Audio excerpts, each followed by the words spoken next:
시간이 되었습니다. 다 같이 사도신경으로 신앙 고백하시며 2023년 5월 25일 목요일 새벽 기도에 함께 시작하겠습니다.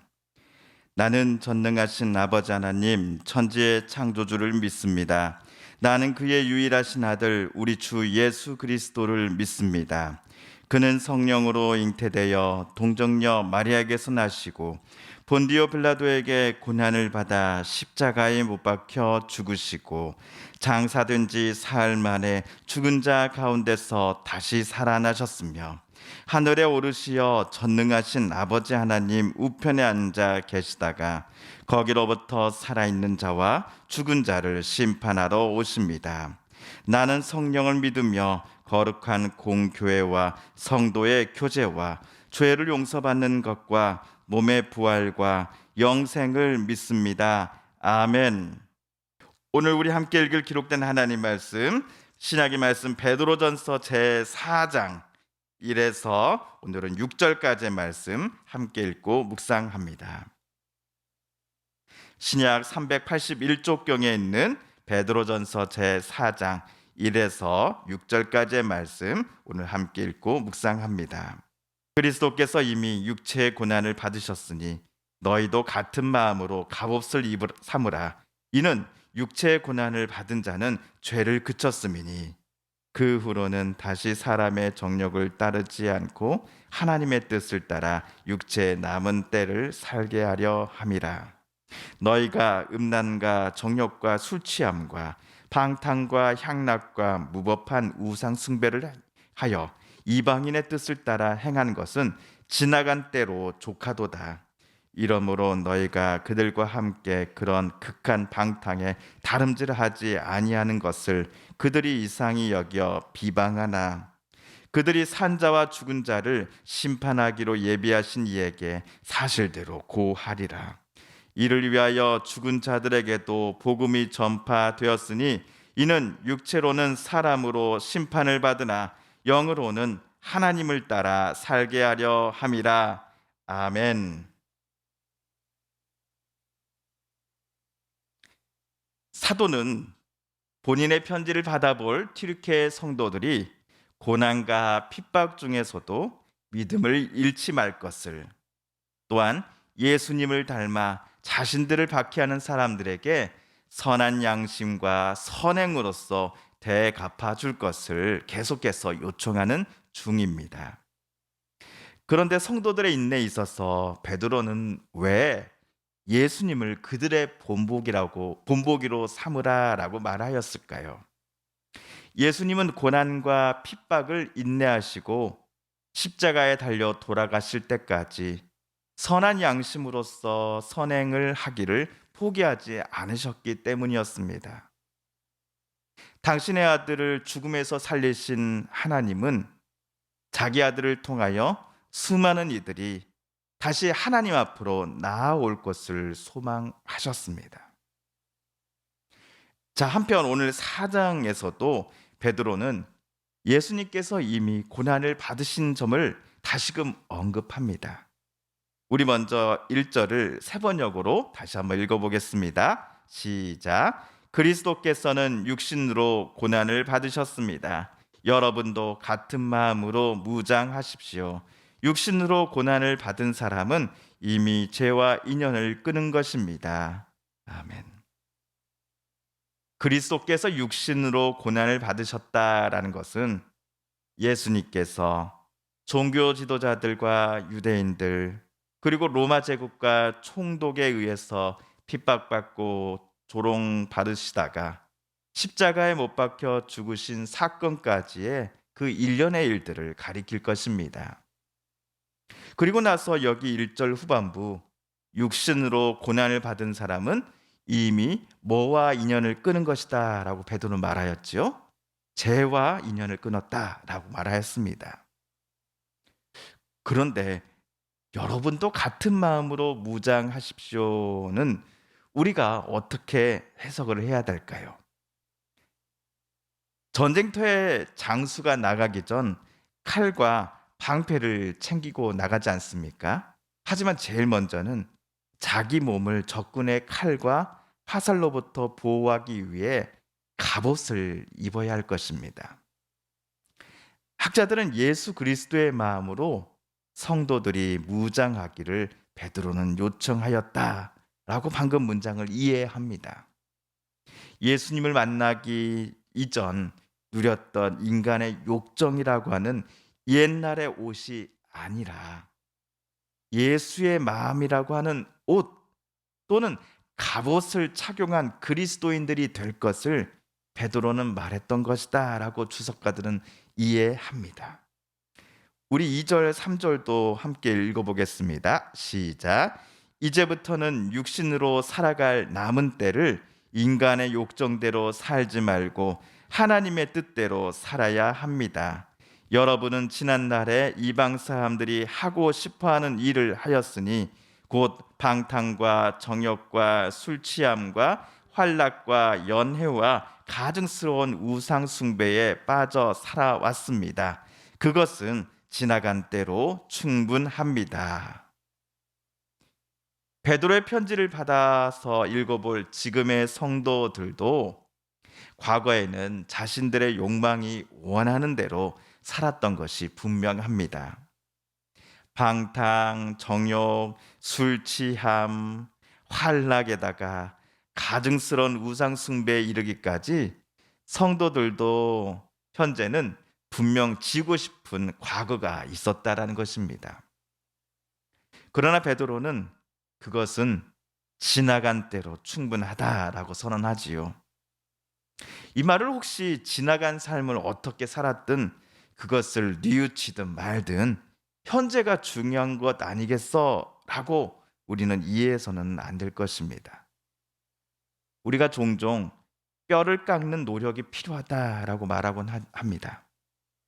뼈를 깎는 수술을 진짜 받으신 분들은 그 고통이 얼마나 큰지 아시기에 쉽사리 그런 말을 꺼내지 않는다고 합니다. 우리가 과거의 어두움과 죄악으로부터 단절한다 함은 뼈를 깎는 듯한 노력과 그 아픔의 과정이 절대적으로 필요한 것입니다. 예수님의 뜻과 죄의 유혹과 욕망 이 둘 사이에 어중간하게 성도는 양다리를 거칠 수 없습니다. 이를 두고서 베드로는 1절에서 그리스도인들은 죄와 인연을 끊었다라는 표현을 쓴 것입니다. 또한 예수님을 그리스도여 주님으로 영접한 사람들은 앞으로는 그리스도를 만난 이후로는 과거의 욕정이 아니라 오로지 하나님의 뜻대로만 살아야 한다라고 2절에서 사도는 말했던 것이지요. 베드로의 편지를 받아볼 성도들이 과거와는 딴판인 삶을 살아가는 것을 주변 지인들 또는 가족들과 이웃들은 처음에 희한한 표정으로 바라봤을 것입니다.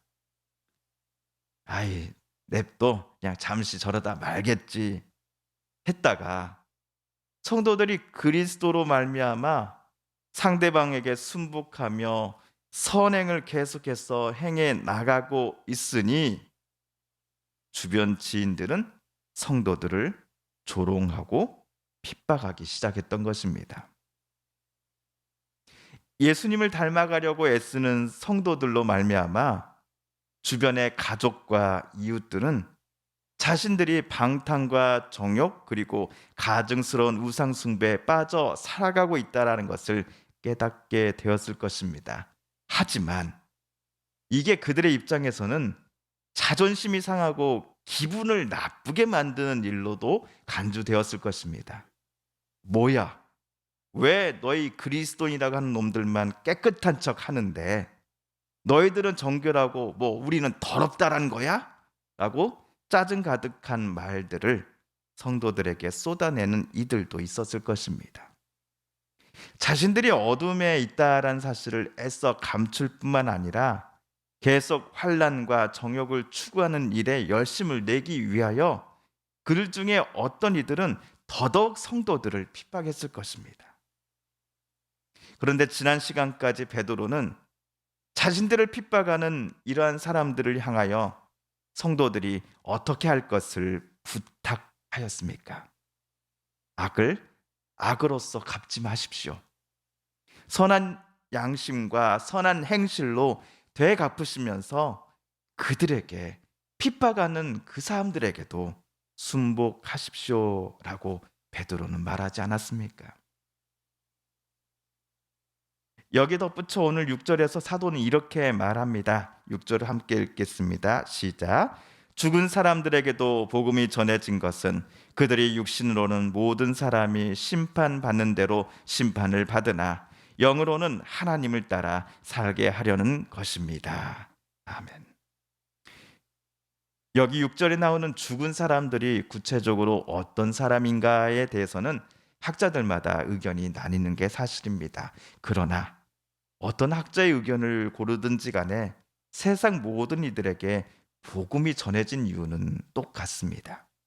단 한 사람도 예외 없이 이 땅에서 육신을 입고 살아왔던 삶의 여정을 놓고서 하나님 앞에, 심판자이신 하나님 앞에 심판을 받는다라는 것입니다.